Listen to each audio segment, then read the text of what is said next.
Hi friends, welcome to Usha Chinni YouTube channel. So ನನ್ನ husband ಆಗ ಹೊರಗಡೆ ಹೋಗಿದ್ದು ಬಂದಿದ್ರಲ್ಲ, ಸೊ ಅವ್ರಿಗೆ ನಾನು ಹೇಳ್ತಿದ್ದೆ ಒಂದು ಸರ್ಪ್ರೈಸ್ ಇದೆ, ನೀನೇನೋ ಅಂದ್ಕೊಳ್ಳಿಲ್ಲ ಅಂತಂದರೆ ಒಂದು ಹೇಳಲ್ಲ ಅಂತ ಹೇಳ್ತಿದ್ದೆ. ಅದಕ್ಕೆ ಏನು ಹೇಳಬೇಕು, ನಾನೇನೋ ಅಂದ್ಕೊಳ್ಳೋದಿಲ್ಲ ಹೇಳು ಅಂತ ಇದ್ದರು. ಸೊ ಅವ್ರಿಗೆ ಕಣ್ಮುಚ್ಚು, ನಾನು ಏನೋ ನಿಮಗೆ ತೋರಿಸ್ಬೇಕು ಅಂತ ಅಂದೆ.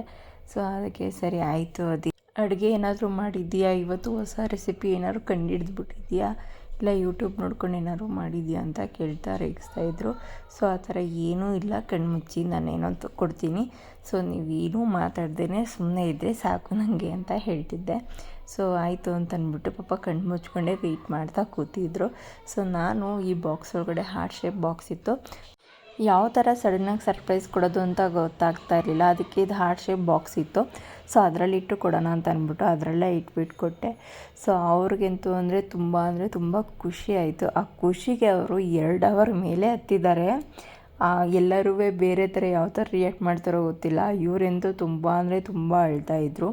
ಯಾಕೆ ಅಂತಂದರೆ ನನಗೆ ಅತ್ತೆ ಇಲ್ಲ. ಅತ್ತೆ ಕೊರೋನಾ ಟೈಮಲ್ಲಿ ತೀರೋಗಿದ್ದಾರೆ. ನನ್ನ ಮದುವೆ ಟೈಮಲ್ಲೂ ಇರಲಿಲ್ಲ ಆ್ಯಕ್ಚುಲಿ ಅವರು. ಸೊ ನಾವು ಮದುವೆಯಾಗಿ 3 ಇಯರ್ಸ್ ಆಗಿತ್ತು. ಸೊ ಅವ್ರಿಗೆ ನಿಜವಾಗ್ಲೂ ಸಿಕ್ಕಾಪಟ್ಟೆ ಸರ್ಪ್ರೈಸಿಂಗ್ ಆಗಿತ್ತು. ಸೊ ನಾನು ವೀಡಿಯೋ ಮಾಡ್ತಿರೋದು ಅವ್ರಿಗೆ ಗೊತ್ತಿರಲಿಲ್ಲ. ಸೊ ತುಂಬ ಅಳ್ತಾಯಿದ್ರು. ಅವ್ರಿಗೆ ಅದನ್ನು ನಂಬೋಕ್ಕೆ ಆಗ್ತಾಯಿಲ್ಲ. ಯಾಕೆ ಅಂತಂದರೆ ನಾವು ಮಹದೇಶ್ವರ ಬೆಟ್ಟ ಮತ್ತು ಸುತ್ತೂರು ಎಲ್ಲ ಕಡೆ ತುಂಬ ಟ್ರಾವೆಲ್ ಮಾಡಿದ್ವಿ. ಸೊ ಕನ್ಫರ್ಮ್ ಇದೆಯಾ ಅಂತಲೇ ಅವ್ರಿಗೆ ಅನ್ನಿಸ್ತಾ ಇತ್ತು. ನಿಜವಾಗ್ಲೂ ಕನ್ಫರ್ಮ್ ಆಗಿದೆಯಾ, ಬಾ ಡಾಕ್ಟ್ರ್ ಹತ್ರ ಹೋಗಿ ಇನ್ನೊಂದು ಸಲ ಕನ್ಫರ್ಮ್ ಮಾಡ್ಕೊಳ್ಳೋಣ ಅಂತಲೂ ಹೇಳ್ತಾಯಿದ್ರು. ಸೊ ಆಫ್ಟರ್ ನಾವು 3 ಇಯರ್ಸ್ ಆಗಿತ್ತು ಮ್ಯಾರೇಜ್ ಆಗಿ.